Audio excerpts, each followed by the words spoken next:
Hello everyone, welcome to the first chapter of the Commander Cube. In this chapter we're going to discuss the building blocks of a cube before we really get into picking who our commanders are. One of the first things I did when I decided to build a cube was to head over to EDHREC, where you can check out the top 100 cards for each color and see which ones would work for you in your cube or what you have laying around that you won't be needing for any of your normal decks. The page I have here is for black cards and is kind of a bad example for my personal cube because I choose not to run tutors so that I have the most random play experience possible. One thing to remember when selecting cards for a cube is to pick cards that your playgroup will enjoy using. If your playgroup doesn't enjoy playing the cube, you won't be able to play the cube as often as you like, and then it's just kind of a useless bunch of cards. One way of doing this is by utilizing cards they would not otherwise be able to use. I use a lot of silver bordered cards, wishes, and banned cards. On average, once you assemble your deck, you have 30 cards that were not used. You may wish you had some of them once you see your opponent's decks. Once you start to pick cards for your cube, you'll want to keep track of them. I use tapped out for this. While adding cards into tapped out, pay attention to your mana curve as well as the color distribution. Keep the colors as even as possible and the mana curve looking something like what I have pictured in the top right hand corner. It doesn't have to be perfect because you're not going to be playing all of those cards at any point in time. But as long as it averages right around there, you should be good. After you add in cards that you have laying around and pick out some of the new ones to buy from your local gaming store, you build your foundation. It is time to pick out your archetypes you wish to support in your cube. If you're pretty familiar with the Commander format, you will already have an idea, but I find it helpful to head back over to the EDHREC website and check out their themes selection. I have added in most of the archetypes I have in my cube and a few of the commanders that support them. We will get more into selecting commanders in Chapter 2.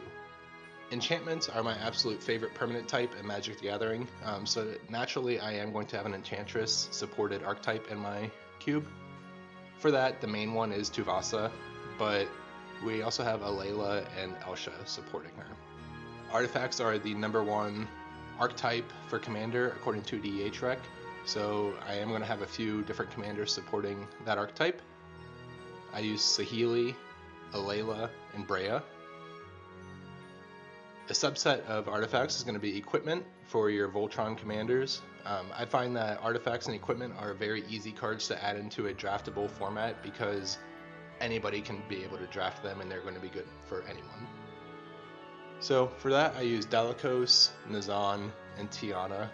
I haven't found too many people drafting Equipment Matters decks yet, but I feel like once somebody drafts a Hammer of Nazan, they will want to pick up Nazan to go with it. There's also, of course, a tribal aspect. We'll get a little more into this next week. Spellslinger is an archetype that I found pretty difficult in my cube because a lot of times Spellslinger decks rely on combos. So for that, I just went with Riku, Elsha, and Kess, hoping to get good value out of the spells that you do draft. Tokens are always a very popular theme, and we have several great token commanders in here. And one of the best parts about Commander, as opposed to any other format, is the politic game. When selecting cards for my personal cube, I choose a lot of the political cards, and we'll go into those in another chapter. But of course I have Queen Marquesa, long may she reign, Feldegriff, and Kenrith. One of the things that are going to be great in any format that exists is creatures that have enter the battlefield abilities, so of course we're going to support that in our cube, whether that be blink, returning to your hand, or doubling the ETBs. And of course we have to support the graveyard strategies. I have 3 different commanders here that are all graveyard strategies, but they all play pretty differently from each other, so I think that that's a really great thing to do. I have a couple miscellaneous archetypes that I like to have. Lord Windgrace is just one of my personal favorite commanders. I have Send Triplets in there if somebody wants to do a little bit more of a control game, and I have Marisi to force combat. I also have Thantis the Warweaver as well.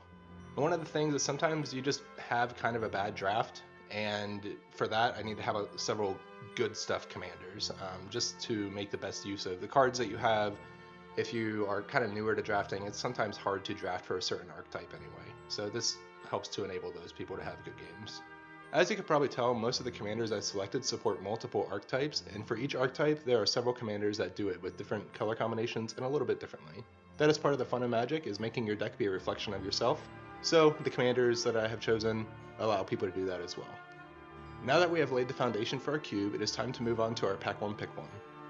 While looking over this pack, it is clear that artifacts will not be sticking around for long. I also noticed some rather large creatures. This will have me selecting Disrupt Decorum.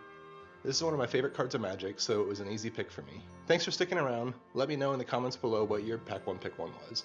We will continue our story next week with the Chapter 2, The Protagonist.